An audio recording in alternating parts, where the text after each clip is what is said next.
tua Bíblia aí? Abra comigo na primeira carta aos Coríntios. Nós vamos ler o capítulo, hoje nós vamos ler o capítulo de número 10. Primeira carta de Paulo aos Coríntios, no capítulo de número 10. É nesse capítulo que Paulo fala sobre a grande nuvem de testemunhas. E é interessante, eu estava escrevendo aqui a minha anotação dessa manhã e eu estava falando sobre a questão do registro bíblico. A Bíblia não mostra apenas para mim e para você os triunfos. Essa é uma ação natural que nós temos. Nós não gostamos de falar daquilo que foi a derrota. E às vezes, ao contarmos uma história, principalmente quando se produz essa história, se fala apenas daquilo que é o triunfo. Quando eu olho para a palavra de Deus, isso me apaixona. Eu vejo que a palavra de Deus, de maneira surpreendente, o registro bíblico, ela não fala apenas do triunfo, mas ela fala também do fracasso. E ela mostra também os fracassos do povo de Deus como sendo uma direção para que eu e você possamos aprender. Essa nuvem de testemunhas, ela é dada como um exemplo para o nosso aprendizado, para a nossa admoestação. Tem um termo, chama-se hagiografia. É o estudo da vida dos santos. E muitas vezes a hagiografia, ela faz o quê? Ela só mostra aquilo que aconteceu de bom na vida da pessoa. A Bíblia não é uma hagiografia. A Bíblia é o relato da verdade, porque a Bíblia, ela revela muitas vezes a falha daquilo que é o personagem principal do relato. Está aí uma grande condição para a gente ver que a Bíblia ela é inspirada justamente por Deus, porque ela não fala só daquilo que foi o sucesso. Ela mostra também o erro, ela mostra também a fraqueza, para que eu e você possamos aprender. Quando eu leio a Bíblia, eu sou convidado a refletir sobre a humildade. Por isso que a palavra fala, aquele que julga estar em pé, cuide para que não caia. Entretanto, com o relato do fracasso, a Bíblia, ela me dá esperança. Versículo 13 de 1 Coríntios 10.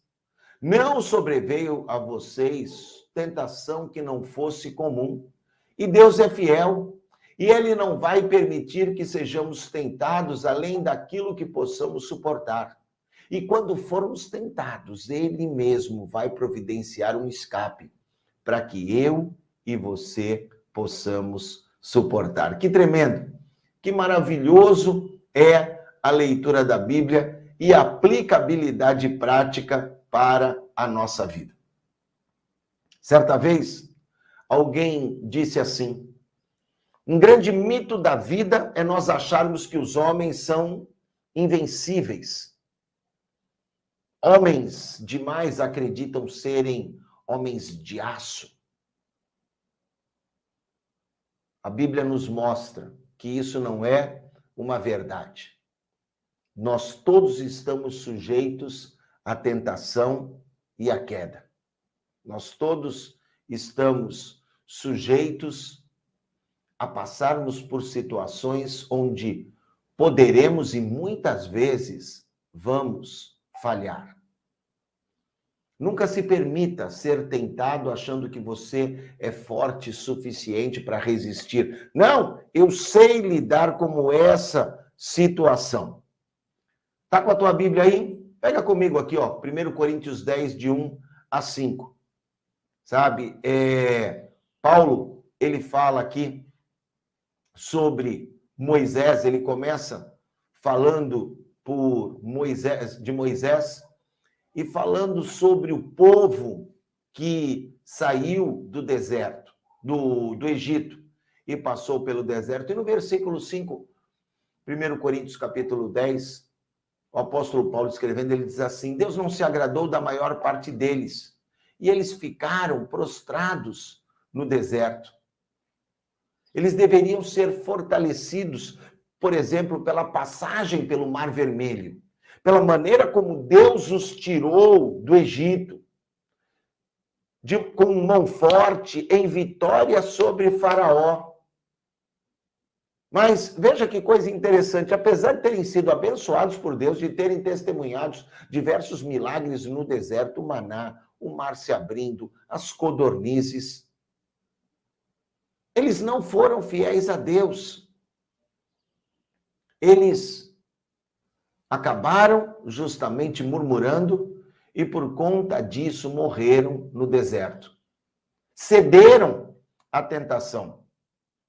E Paulo aqui, na primeira carta aos Coríntios, usa esse exemplo e traz uma admoestação, traz uma advertência, não apenas à igreja de Corinto. Eu falava ontem no nosso devocional, toda quinta-feira, às 8 da noite, a gente tem aqui o nosso discipulado, na casa do Pai. Eu falava ontem no nosso discipulado sobre isso. A carta aos Coríntios não foi escrita somente para a igreja de Corinto há 2000 anos atrás, ela foi escrita para mim e para você. Paulo nos adverte aqui no capítulo 10, para que a gente não incorra no mesmo pecado, para que nós, tendo visto a boa mão do Senhor nos sustentando, olha para a tua vida, querido, veja quanta coisa boa Deus já fez, por que é que Deus te deixaria fracassar?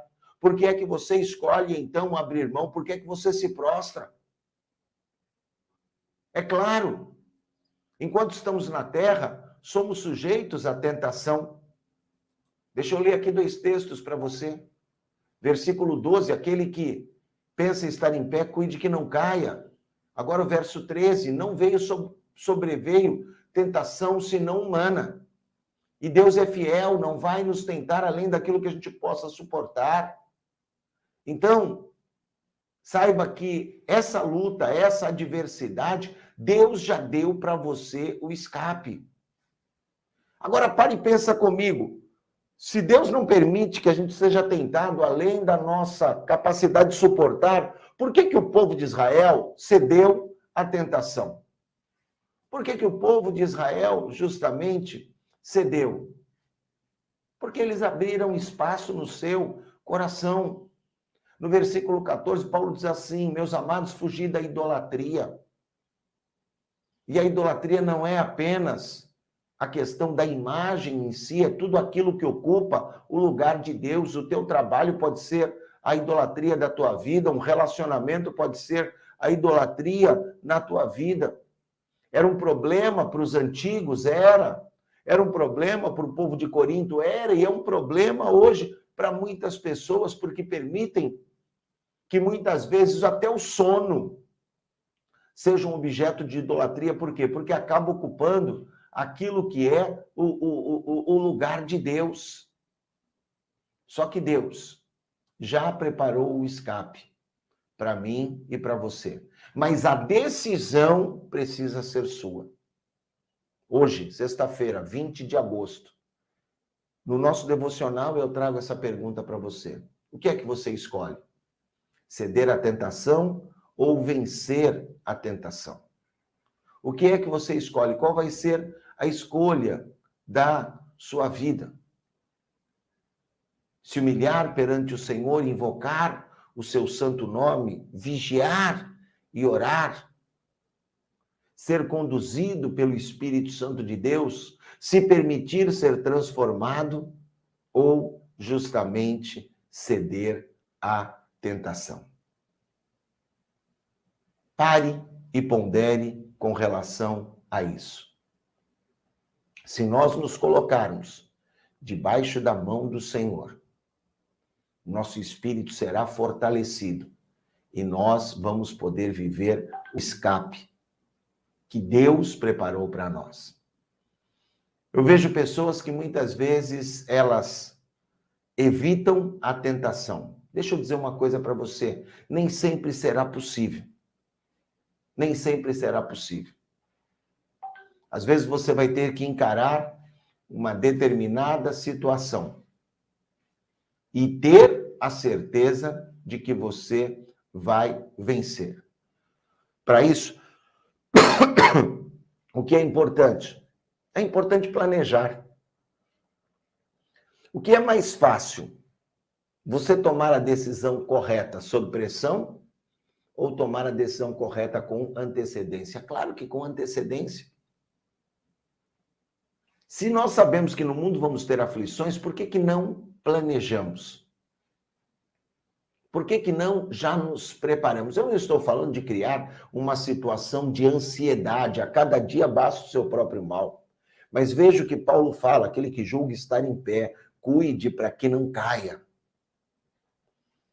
E se você estiver preparado no momento de decisão, quando a tentação se mostrar difícil, você vai saber o que fazer. Então, que essa condição de autodisciplina em Deus,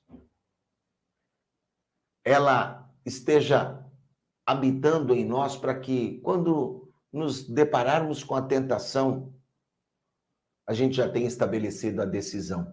Deixa eu trazer uma coisa para você aqui. A coisa certa precisa ser decidida uma única vez. Isso é certo. Eu decidi isso. Pronto. Está decidido para minha vida.